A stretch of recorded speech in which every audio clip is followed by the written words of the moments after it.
Assalamualaikum warahmatullahi wabarakatuh. Perkenalkan, nama saya Anugrah Muzalani, BP 1711021012 dari Prodi D4 Akuntansi Politeknik Negeri Padang. Nah, pada kali ini saya akan menjelaskan bab 1 dan bab 3 dari penelitian saya yang berjudul Pengaruh Motivasi, Pengaruh Profesional dan Persepsi terhadap minat mahasiswa jurusan akuntansi untuk berkarir di bidang perpajakan. Studi empirisnya mahasiswa jurusan akuntansi Politeknik Negeri Padang. Selamat menonton. Bab 1 Pendahuluan. Yang pertama, latar belakang. Seiring dengan peningkatan pembangunan ekonomi di Indonesia dalam berbagai sektor, salah satunya dalam bidang pendidikan. Pendidikan yaitu salah satu bentuk perwujudan seni dan budaya manusia yang dinamis dan syarat akan perkembangan. Pemikiran ini mengandung konsekuensi bahwa penyempurnaan atau perbaikan pendidikan kejurusan untuk mengantisipasi kebutuhan dan tantangan masa depan perlu terus-menerus dilakukan penyelarasan perkembangan kebutuhan dunia usaha kerja. Menurut Lisa tahun 2017, di negara yang sedang berkembang ini, pasar tenaga kerja juga terus dibutuhkan. Permintaan akan tenaga kerja yang sesuai dengan kebutuhan di dunia kerja akhirnya menuntut suatu keharusan di dunia pendidikan untuk menyesuaikan dengan perubahan dan pembaruan di dalamnya. Sebagai seseorang mahasiswa tingkat akhir, tentunya mahasiswa sudah memikirkan dan menyiapkan karir apa yang nantinya akan ditempuh. Mahasiswa cukup kesulitan untuk menentukan karir yang akan dijalani, sehingga menimbulkan beberapa pertanyaan apa saja yang dapat mempengaruhi mahasiswa dalam menentukan karirnya. Menurut Priyanti tahun 2017, pemilihan karir merupakan suatu pendirian seseorang mengenai pekerjaan yang akan dijalani ke depannya nanti. Menurut Ardianto tahun 2014, ketepatan menentukan dan memilih karir menjadi titik penting dalam perjalanan hidup manusia. Oleh karenanya, karir seseorang berkontribusi besar bagi diri dan merupakan inti dari nilai dasar dan tujuan hidup seseorang. Banyak perusahaan yang mencari fresh graduation untuk dijadikan bagian dari perusahaan dalam mengembangkan kemajuan perusahaan, dan salah satu bidang kerja yang dicari adalah bidang perpajakan. Kesempatan berkarir di bidang perpajakan terlihat dari meningkatnya kondisi perekonomian suatu negara. Untuk menunjang perkembangan ekonomi, pemerintah telah menerapkan berbagai aturan perpajakan. Hal ini mendorong peningkatan kebutuhan terhadap sumber daya manusia yang berkompeten di bidang perpajakan, baik itu pemerintah maupun pihak swasta. Menurut Taslim tahun 2007, terdapat beberapa profesi di dalam dunia kerja yang berhubungan dengan disiplin perpajakan, yaitu pegawai Direktorat Jenderal Pajak atau DJP, konsultan pajak, dan tax spesialis atau perusahaan. Ketiga profesi tersebut memiliki perbedaan, di mana profesi seorang pegawai DJP menjalankan profesinya dengan motif utama sebagai pengamanan dan penerimaan pajak bagi negara. Profesi konsultan pajak berperan sebagai penasihat perpajakan dan menerima kuasa untuk melaksanakan kewajiban perpajakan atas nama wajib pajak dengan motif imbalan atau fee. Profesi tax spesialis dapat berprofesi sebagai pengelola pajak perusahaan, pengamat perpajakan, atau pengajar. Menurut Istisna tahun 2014, masih banyak mahasiswa akuntansi yang jarang sekali berminat dalam bidang perpajakan. Pengetahuan yang minim tentang perpajakan membuat mahasiswa tidak mengerti akan luasnya dunia kerja yang sangat membutuhkan lulusan sarjana ekonomi, khususnya jurusan akuntansi. Mahasiswa tidak mampu memaksimalkan potensinya selama mengikuti kegiatan dari kampus untuk dijadikan bekal ketika terjun di dunia kerja. Oleh sebab itu, pembekalan soft skill juga sangat dibutuhkan bagi seseorang yang akan memilih karirnya. Selain hanya mendapatkan pembekalan materi di bangku kuliah saja, yakni materi akuntansi dan perpajakan. Pentingnya sebuah pembekalan soft skill yaitunya bagaimana mereka dapat bekerja sama dalam tim, membangun komunikasi yang efektif dengan orang lain sehingga mampu untuk berkompetensi dalam dunia kerja. Pemilihan sebuah karir bagi mahasiswa akuntansi menjadi tahap awal dalam pembentukan karir itu sendiri. Setelah menyelesaikan kuliahnya, pilihan karir bagi lulusan akuntansi tidak hanya pada profesi akuntansi saja. Banyak pilihan profesi yang dapat dijalani oleh mereka tergantung faktor yang melatar belakanginya, sehingga ada beberapa hal yang dapat mempengaruhi pemilihan karir mahasiswa dan jenis karir yang akan mereka jalani dan menarik untuk diteliti. Menurut Nanang tahun 2014, faktor-faktor yang mempengaruhi pemilihan karir mahasiswa dan jenis karir yang akan mereka jalani merupakan hal menarik untuk diteliti karena dengan diketahuinya pilihan karir yang diminati mahasiswa akan dapat diketahui mengapa seseorang memilih karir tersebut. Minat dan rencana karir yang dijelaskan akan sangat berguna dalam program penyusunan program agar materi dapat disampaikan secara efektif bagi mahasiswa yang memerlukannya. Dari latar belakang yang sudah dijelaskan sebelumnya, dapat dirumuskan masalah. Yang pertama, apakah motivasi berpengaruh terhadap minat mahasiswa jurusan akuntansi untuk berkarir di bidang perpajakan? Yang kedua, apakah pengakuan profesional berpengaruh terhadap minat mahasiswa jurusan akuntansi untuk berkarir di bidang perpajakan? Yang ketiga, apakah persepsi berpengaruh terhadap minat mahasiswa jurusan akuntansi untuk berkarir di bidang perpajakan? Dari rumusan masalah sebelumnya, maka dapat diambil tujuan dari penelitian ini. Yang pertama, menganalisis pengaruh motivasi terhadap minat mahasiswa jurusan akuntansi untuk berkarir di bidang perpajakan. Yang kedua, menganalisis pengaruh pengakuan profesional terhadap minat mahasiswa jurusan akuntansi untuk berkarir di bidang perpajakan. Yang ketiga, menganalisis pengaruh persepsi terhadap minat mahasiswa jurusan akuntansi untuk berkarir di bidang perpajakan. Nah, selanjutnya kontribusi penelitian. Yang pertama, bagi penulis, penelitian ini dapat menambah wawasan dan pengetahuan penulis dalam memilih berkarir di bidang perpajakan.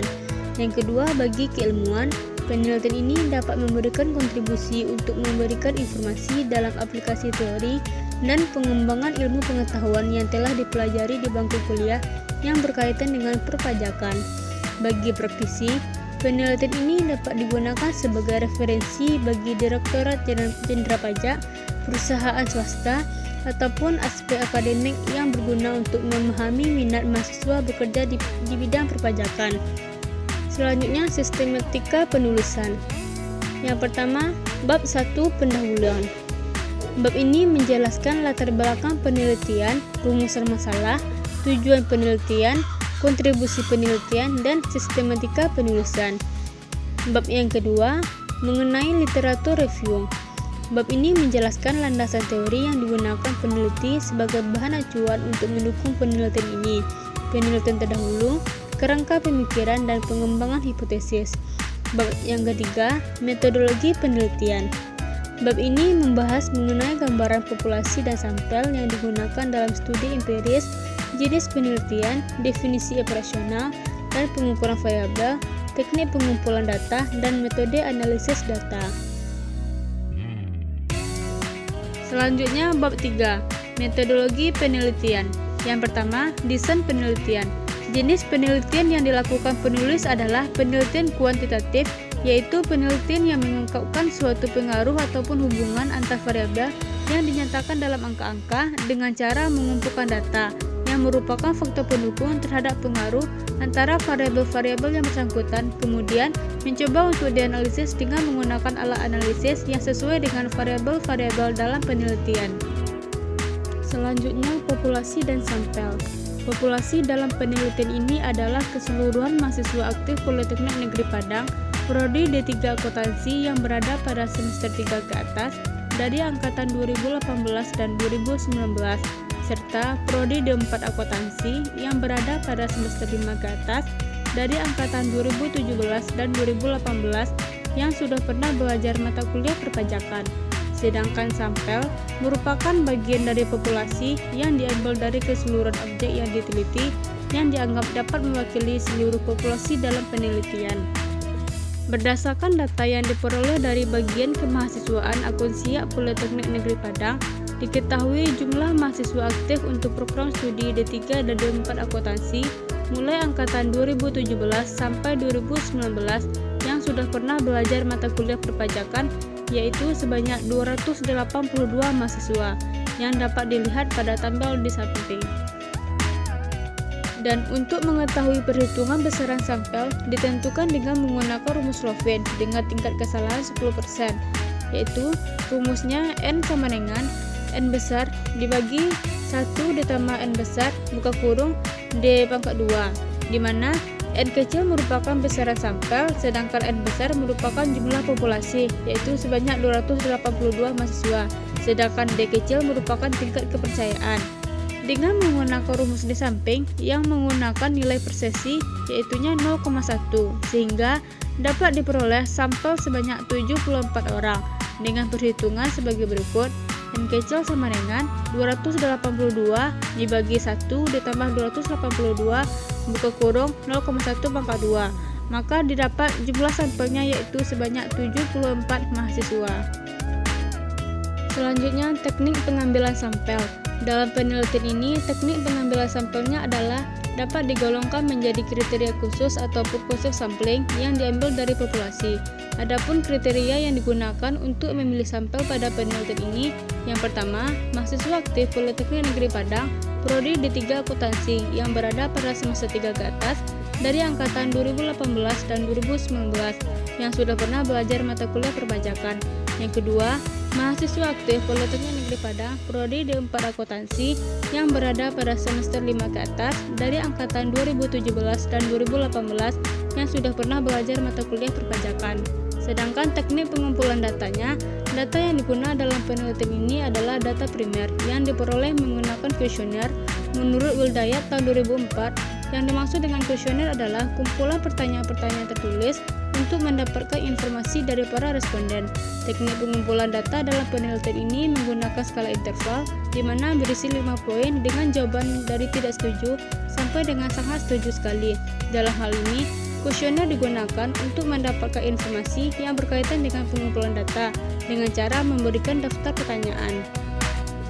Selanjutnya, variabel penelitian dan definisi operasional. Variabel yang digunakan dalam penelitian ini terdiri dari dua variabel, yaitu variabel independen dan variabel dependen. Variabel independen atau variabel bebas meliputi motivasi, pengakuan profesional, dan persepsi. Sedangkan variabel dependen atau variabel terikat dalam penelitian ini adalah minat mahasiswa berkarir di bidang perpajakan. Variabel independen atau X. Variabel independen merupakan variabel yang mempengaruhi atau yang menjadi sebab perubahan atau timbulnya variabel terikat menurut Sugiono tahun 2014. Variabel bebas dalam penelitian ini meliputi motivasi atau X1, pengakuan profesional atau X2, dan persepsi atau X3. Sedangkan variabel dependen atau Y merupakan variabel yang dipengaruhi oleh variabel lainnya, yaitu variabel bebas menurut Sugiono tahun 2014. Variabel terikat dalam penelitian ini adalah minat mahasiswa akuntansi berkarir di bidang perpajakan atau Y. Selanjutnya, definisi operasional. Definisi operasional menurut Nazir tahun 2005 adalah suatu definisi yang diberikan kepada sesuatu dengan cara memberikan arti atau menspesifikasikan kegiatan ataupun memberikan sesuatu operasional yang diperlukan untuk mengukur variabel tersebut. Definisi operasionalnya, yang pertama, motivasi atau X1. Motivasi merupakan dorongan yang timbul dari dalam diri baik disengaja ataupun tidak disengaja yang mendorong orang untuk mencapai tujuan tertentu sesuai apa yang dikehendaki. Motivasi berkarir di bidang perpajakan yaitu suatu kekuatan atau energi mahasiswa yang dapat menimbulkan dorongan terhadap keinginan batinnya untuk meminati karir di bidang perpajakan guna memenuhi target ataupun tujuannya. Indikator variabel motivasi menurut Trisnawati dan Rusdi tahun 2015. Yang pertama, menginginkan pekerjaan di bidang perpajakan karena sesuai dengan pendidikan di jurusan akuntansi. Yang kedua, meningkatkan keahlian dalam mengaplikasikan pengetahuan perpajakan untuk memecahkan masalah-masalah real dalam kehidupan sehari-hari. Yang ketiga, meningkatkan kemampuan berprestasi ketika berkarir di bidang perpajakan. Yang keempat, mendapatkan pekerjaan yang memberikan gaji tambahan atau di luar gaji pokok seperti honor yang tinggi. Yang kelima, mendapatkan pengetahuan berkaitan dengan peran dan tanggung jawab yang akan dimiliki ketika berada di tengah-tengah masyarakat. Selanjutnya, pengakuan profesional atau X2. Pengakuan profesional merupakan pengakuan prestasi dalam menjalankan karir suatu pekerjaan. Pengakuan profesional meliputi hal yang berhubungan dengan pengakuan terhadap prestasi. Indikator variabel pengakuan profesional menurut Irfan tahun 2009 dan Rudianto tahun 2011 dalam pengerti tahun 2013. Yang pertama, lebih banyak memberikan kesempatan untuk berkembang. Yang kedua, adanya pengakuan prestasi. Yang ketiga, mendapatkan banyak cara. Yang keempat, mendapatkan banyak keahlian tertentu untuk mencapai sukses. Selanjutnya, persepsi atau X3. Persepsi karir di bidang perpajakan yaitu suatu proses yang digunakan oleh mahasiswa untuk mengelola dan menafsirkan kesan indera mereka dalam rangka memberikan makna tentang karir di bidang perpajakan. Indikator variabel persepsi menurut Trisnawati dan Rusdi tahun 2015. Yang pertama, proses perkuliahan pajak akan membantu ketika berkarir di bidang perpajakan. Yang kedua, pengetahuan terkait pajak akan sangat bermanfaat dalam karir di bidang perpajakan. Yang ketiga, pelatihan sebelum berkarir di bidang perpajakan membantu dalam pengembangan karir. Yang keempat, karir di bidang perpajakan akan dapat meningkatkan kemampuan analitis, decision making, dan problem solving untuk memecahkan masalah. Yang kelima, karir di bidang perpajakan akan menambah kemampuan interpersonal seperti kemampuan bekerja sama dalam kelompok. Selanjutnya, minat mahasiswa berkarir di bidang perpajakan atau Y. Minat berkarir di bidang perpajakan yaitunya pemusatan pikiran, perasaan senang, kemauan atau perhatian mahasiswa terhadap karir di bidang perpajakan. Berkarir di bidang perpajakan menurut Widya Stuti tahun 2004 adalah dorongan yang timbul dari dalam diri seseorang untuk meningkatkan kemampuan pribadinya dalam rangka mencapai karir yang lebih baik dari sebelumnya. Indikator variabel minat berkarir di bidang perpajakan menurut Trisnawati dan Rusdi tahun 2015. Yang pertama, karir bidang perpajakan memberikan peluang yang besar bagi mahasiswa akuntansi. Yang kedua, tertarik berkarir di bidang perpajakan karena memberikan banyak pengalaman dan pengetahuan tentang pajak. Yang ketiga, berminat berkarir dalam bidang perpajakan karena memberikan gaji yang besar. Yang keempat, berminat berkarir di bidang perpajakan karena akan dapat fasilitas yang memadai. Yang kelima, akan berkarir di bidang perpajakan setelah studi selesai. Selanjutnya, metode analisis data. Analisis statistik deskriptif. Statistik deskriptif digunakan untuk mengetahui deskripsi tentang karakter variabel-variabel motivasi, pengakuan profesional, persepsi dengan melihat tabel statistik deskriptif yang menunjukkan angka kisaran teoritis dan kisaran aktual, rata-rata, dan standar deviasi. Analisis data dilakukan dengan program bantuan komputer yaitu SPSS. Alat analisis yang digunakan dalam penelitian ini yaitunya analisis regresi berganda yang digunakan untuk menentukan signifikasi. Model persamaan regresi yang digunakan untuk menguji hipotesis ini adalah Y sama dengan A ditambah B1X1 ditambah B2X2 ditambah B3X3. Yang pertama, uji asumsi klasik. Untuk menguji kelayakan model regresi yang digunakan, maka harus terlebih dahulu memenuhi uji asumsi klasik. Pengujian model regresi dalam menguji hipotesis haruslah menghindari kemungkinan terjadinya penyimpangan asumsi klasik. Pengujian asumsi klasik ini dilakukan dengan menggunakan bantuan program komputer SPSS. Dalam penelitian ini, asumsi klasik yang dianggap penting adalah tidak terjadi multikolonialitas antar variabel independen, tidak terjadi heteroskedastisitas, dan memiliki distribusi normal, menurut Ghazali tahun 2006. Uji asumsi klasik ini meliputi yang pertama, uji normalitas. Menurut Imam Ghazali tahun 2011, uji normalitas bertujuan untuk menguji apakah dalam model regresi variabel pengganggu ataupun residual memiliki distribusi normal. Bila asumsi ini dilanggar, maka uji statistik menjadi tidak valid untuk jumlah sampel kecil. Uji normalitas data dilakukan dengan uji Kolmogorov-Smirnov untuk mempermudah dalam melakukan perhitungan secara statistik. Maka analisis yang dilakukan dalam penelitian ini diolah dengan bantuan software statistik SPSS 23 for Windows. Suatu data dinyatakan berdistribusi normal jika nilai asymmetric 2 Thailand hasil perhitungan Kolmogorov-Smirnov lebih besar dari setengah A. Yang kedua, uji multikolonialitas. Bertujuan untuk menguji apakah model regresi ditemukan adanya korelasi antar variabel bebas. Model uji regresi yang baik selayaknya tidak terjadi multikolonialitas. Untuk mendeteksi ada atau tidaknya multikolonialitas, yang pertama, nilai R2 yang dihasilkan oleh suatu estimasi model regresi empiris yang sangat tinggi, tetapi secara individual, variabel bebas banyak yang tidak signifikan mempengaruhi variabel terikat. Yang kedua, menganalisis korelasi antar variabel bebas. Jika antar variabel bebas ada korelasi yang cukup tinggi, besar dari 0,90, maka hal ini merupakan indikasi adanya multikolonialitas. Yang ketiga, multikolonialitas juga dapat dilihat dari FEV. Jika FEV kecil dari 10, maka tingkat kolonialitas dapat ditoleransi. Yang ketiga, uji heterokedastisitas bertujuan untuk menguji apakah dalam model regresi terjadi ketidaksamaan varians dari residual satu pengamatan ke pengamatan yang lain. Untuk melakukan pengujian terhadap asumsi ini dilakukan dengan menggunakan dasar analisis graphic plots.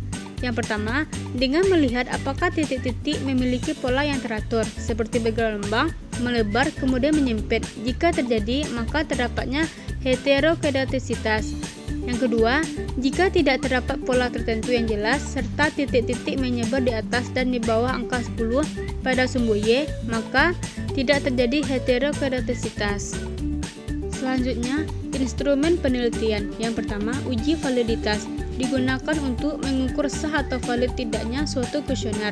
Suatu kuesioner dikatakan valid jika pernyataan pada kuesioner mampu mengungkapkan sesuatu yang akan diukur oleh kuesioner tersebut. Dalam penelitian ini, pengukuran validitas dilakukan dengan melakukan korelasi antar skor butir pertanyaan dengan total skor konstruk ataupun variabel. Pengujian validitas dapat dilakukan dengan melihat nilai corrected item total correlation dengan kriteria berikut. Yang pertama, jika nilai R hitung besar dari R tabel, maka pertanyaan tersebut dapat dikatakan valid. Yang kedua, jika nilai R hitung kecil dari R tabel, maka pertanyaan tersebut dapat dikatakan tidak valid. Yang kedua, uji reliabilitas adalah alat untuk mengukur suatu kuesioner yang merupakan indikator dari variabel ataupun konstruk. Suatu kuesioner dikatakan reliable atau handal jika jawaban seseorang terhadap pertanyaan adalah konsisten atau stabil dari waktu ke waktu. Dalam penelitian ini menggunakan one shot atau pengukur sekali saja, yaitu pengukuran hanya sekali dan hasilnya dibandingkan dengan pernyataan lain atau mengukur korelasi antar jawaban pertanyaan. Menurut Ghazali tahun 2006, kriteria yang dapat digunakan untuk mengukur reliable adalah yang pertama, jika nilai convex alpha besar dari 0,60, maka pertanyaan-pertanyaan untuk mengukur variabel yang diamati reliable. Yang kedua, jika nilai convex alpha kecil dari 0,60, maka pertanyaan-pertanyaan untuk mengukur variabel yang diamati tidak reliable. Selanjutnya, uji ketepatan model. Yang pertama, uji koefisien determinasi atau R²2. Pengujian ini dilakukan untuk mengetahui seberapa besar keterikatan atau keeratan variabel untuk variabel dependen minat mahasiswa akuntansi berkarir di bidang perpajakan dengan variabel independennya, motivasi, pengakuan profesional, dan persepsi. Koefisien korelasi berganda biasanya diberi simbol R²2. Dalam persamaan regresi yang menggunakan lebih dari satu variabel independen, maka nilai R2 yang baik untuk digunakan dalam menjelaskan persamaan regresi adalah koefisien determinasi yang sesuai karena telah memperhitungkan jumlah variabel independen dalam suatu model regresi. Nilai koefisien determinasi R2 untuk menunjukkan presentase tingkat kebenaran suatu prediksi dan dari pengujian regresi yang dilakukan menurut Ghazali tahun 2006. Yang kedua, uji F. Pengujian pengaruh variabel independen secara bersama-sama atau simultan terhadap perubahan nilai variabel dependen dilakukan melalui pengujian terhadap besarnya perubahan nilai variabel dependen yang dapat dijelaskan oleh perubahan nilai semua variabel independen. Untuk itu, perlu dilakukan uji F. Uji F atau ANOVA dilakukan dengan membandingkan tingkat signifikasi yang ditetapkan untuk penelitian dengan probability value dari hasil penelitian menurut Ghazali tahun 2006. Yang ketiga, uji hipotesis. Pengujian parameter individual dimaksudkan untuk melihat apakah variabel secara individu mempunyai pengaruh terhadap variabel tak bebas dengan asumsi variabel bebas lainnya konstan. Kriteria pengujiannya sebagai berikut. Yang pertama, membandingkan antara T hitung dengan T tabel. Bila T hitung kecil dari T tabel, variabel bebas secara individual tidak berpengaruh terhadap variabel tak bebas. Bila T hitung besar dari T tabel, variabel bebas secara individual berpengaruh terhadap variabel tak bebas. Yang kedua, berdasarkan probabilitas signifikan lebih kecil dari 0,05 (A), maka variabel bebas secara individu berpengaruh terhadap variabel dependen. Sekian penjelasan dari saya, lebih dan kurang saya minta maaf. Wabillahi taufiq wal hidayah. Wassalamualaikum warahmatullahi wabarakatuh.